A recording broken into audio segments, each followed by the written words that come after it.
Navigating the corporate waters, let alone the rough seas of salary negotiations, isn't always a walk in the park. The very thought of it makes some of us sweat, and it's time to change that. Is it all about timing? Or maybe it's about how persuasive your argument is. Or perhaps it's both, and more. We're here to dive into it all, but before we begin, let's get something straight. Asking for a raise is not greed. It's an exercise in recognizing your value and asserting it. So, let's wipe that sweat off and turn the tables on the uneasy feeling. 1. Preparation stage. So, you've decided to go for it, that's good news. But, before you march into your boss's office, demanding what you rightfully deserve, we have some ground to cover. First up, homework. Get to know your industry's pay scale like the back of your hand. Do research on sites like Glassdoor and PayScale. They're treasure troves of salary data. You want to know your market value, and what people in similar roles with similar experience are earning. Knowledge is power, in this case quite literally. Next is the mirror exercise. Not the kind you're thinking about. No power poses, not today. Take a long hard look at your work. The achievements, the late nights, the deadlines met, the projects managed. It's time to put together your brag sheet. A list of your accomplishments and how they have helped the company. Because when it comes to asking for a raise, your merit is your best bargaining chip. Preparation is half the battle won. So, let's put in the effort. Gear up. It's time to build a solid case for yourself. 2. Building your case. You've gathered your data, you've looked in the mirror. Now, it's time to put those puzzle pieces together. We're stepping into the arena of building your case, your pitch, your argument, your reason for that raise. Ever heard of storytelling? Well, your case is a story. A compelling one about your worth. No, we're not talking fluff, we're talking numbers. Have you streamlined processes? Maybe saved the company some bucks? Or perhaps clinched a deal that put your company on the map? Those are your storylines, but they need specifics. X amount of money saved, Y percentage of efficiency gained, and Z number of new clients acquired. Quantify your successes. Have a good look at your data and analyze it. And don't forget about your role. How does it fit into the company's grand scheme? Have you filled the gaps? Have you gone above and beyond your job description? It's time to draw connections between your role, your accomplishments, and the company's success. Building your case isn't about boasting. It's about aligning your value with your company's growth. 3. Timing. A topic, often overlooked, yet carries the weight of the world. When to ask for a raise, a conundrum of sorts, isn't it? Timing. It's an art, and like all good art, it requires observation and finesse. Is your company riding high on a wave of success?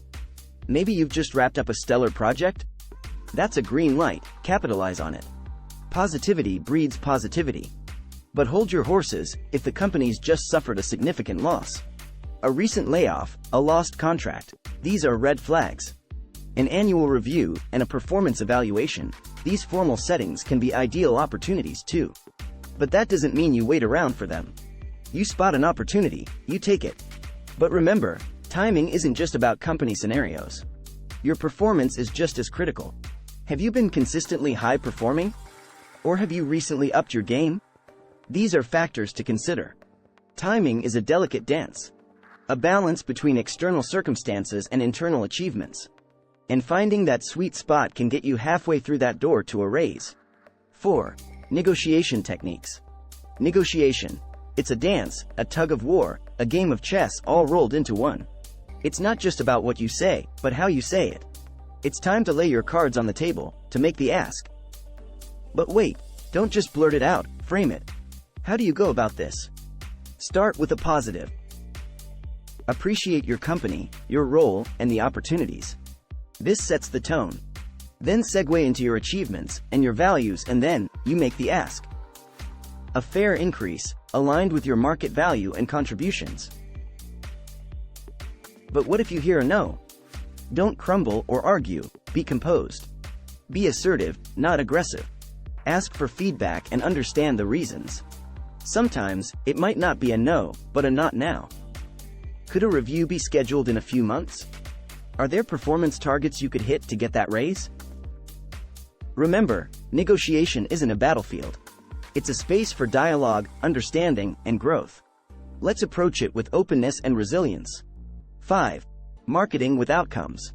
So you've just stepped out of that meeting. Did you get that raise?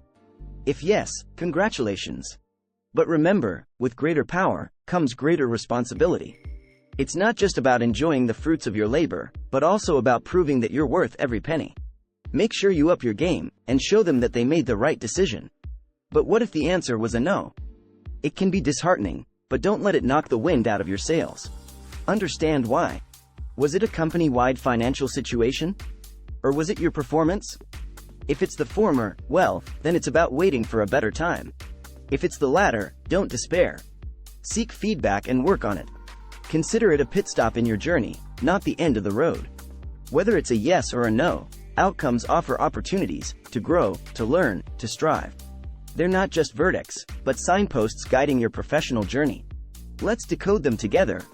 And there you have it, we've traversed the journey of asking for a raise. Embrace the complexity, engage with the process, and above all, believe in yourself. You've got this. Don't forget to put these tips into action. And remember, you're more than capable of commanding the compensation you deserve. Thanks for watching, subscribe for more.